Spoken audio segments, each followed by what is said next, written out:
আমি খুবই ভাগ্যবান। সেদিন আমার বেঁচে থাকার কথা ছিল, মৃত্যু থেকে অনেক কাছে ছিলাম। আমি আমারই সংসদ এলাকায় আমার নিজের বাসাকে এড়িয়ে পার্শ্ববর্তী আর একটা বাসায় আশ্রয় নিয়েছিলাম। বেশ। তখন চার দিক থেকে মিছিল আসছিল এবং এটা আসলে ছিল প্রধানমন্ত্রী গণভবন কেন্দ্রিক, এবং এটা আমরা অবাক হলাম যে সংসদ এলাকাতেও এটা ছড়িয়ে পড়ে এবং একটা লুটপাটের যে লুম্পেন স্টাইলের কতগুলো ঘটনা ঘটে এবং সেখানে বিভিন্ন ধরনের লোক আসে এবং এদের মধ্যে বেশিরভাগই মনে হয়েছে এটা কোন রাজনৈতিক অভ্যুত্থান, এটা লুটপাটের অভ্যুত্থান। না, একটা কথা জিজ্ঞাসা করি, সে তো আমরা তখন সেটা দেখলাম এবং মাননীয় প্রধানমন্ত্রীকেও যে বাসাতে ছিলাম তারা সে বাসাতেও হামলা করে। আচ্ছা। তারা জানতো না যে সেখানে আমি আছি। আচ্ছা। আমার বাসা তারা লুটপাট করেছে, কিন্তু যে বাসায় আমি গিয়ে আশ্রয় নিলাম সেখানে তারা হামলা করবে এটা আমি ভাবতাম। কিন্তু সেখানেও দেখলাম যে অনেক লোকজন ঢুকে পড়ে এবং তারা ভাঙচুর লুটপাট করতে থাকে। আমি আমার স্ত্রী সহ আমরা বাথরুমে ঢুকিয়ে যাই, অনেকক্ষণ ছিলাম, প্রায় 5 ঘন্টা। তারপর একটা পর্যায়ে এরা তো ওই বাথরুমের ভিতর সেখানেও কমোড, বেসিন এগুলো তো লুটপাট করেছে সব জায়গায়। সেগুলোর লোভে প্রথমত তাদেরকে আমার ওয়াইফ সেই বাথরুমের মুখে দাঁড়িয়ে বারবার বলছিল যে আমি অসুস্থ, এ কথা বলে তাদের ফিরিয়ে দিচ্ছে।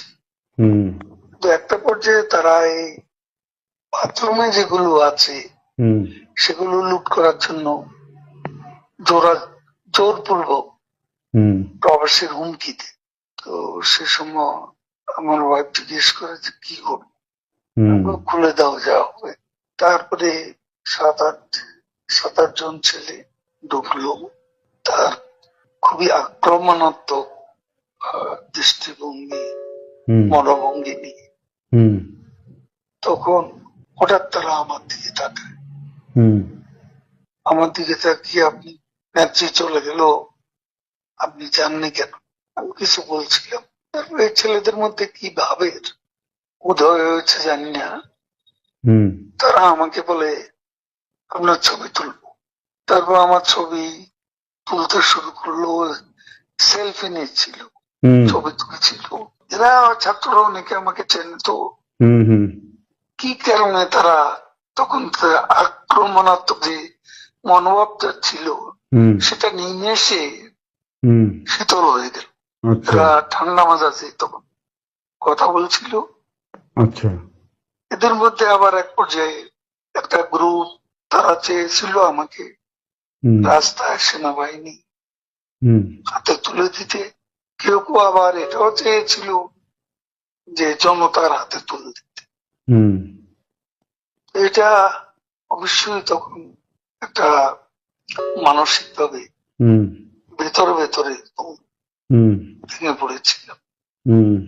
এরপর এরা এদের একটা শার্ট, এদের ওই ব্যাজ, লাল পতাকা শোভিত ব্যাজ লাগিয়ে আবার কালো একটা মুখে একটা মাস্ক দিয়ে আমাকে হাঁটতে হাঁটতে সংসদ এলাকা থেকে বড় রাস্তা, গণভবন অভিমুখী রাস্তা, ওখানে নিয়ে যায়।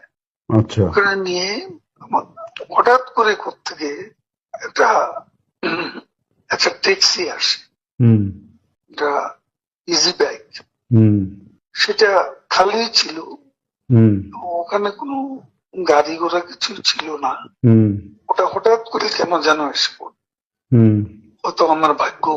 এরা দুজনে আমাকে নিয়ে, আমার ওয়াইফকে নিয়ে ওটাতে উঠলো আর বলতে লাগলো, ওতে তো অসংখ্য মানুষ, হুম চেক আপ সব জায়গায়। এরা বলতে লাগলো যে আমাদের চাচা চাচি অসুস্থ, হুম হাসপাতালে নিচ্ছি, হুম ডিস্টার্ব করবে না। হুম এই করে করে নিয়ে গেল একটা অনেক দূরে একটা জায়গা। তো এটা হলো, ভাবতেও পারেনি ওরা যখন বাথরুমে ঢুকলো যে বেঁচে হুম থাকবে।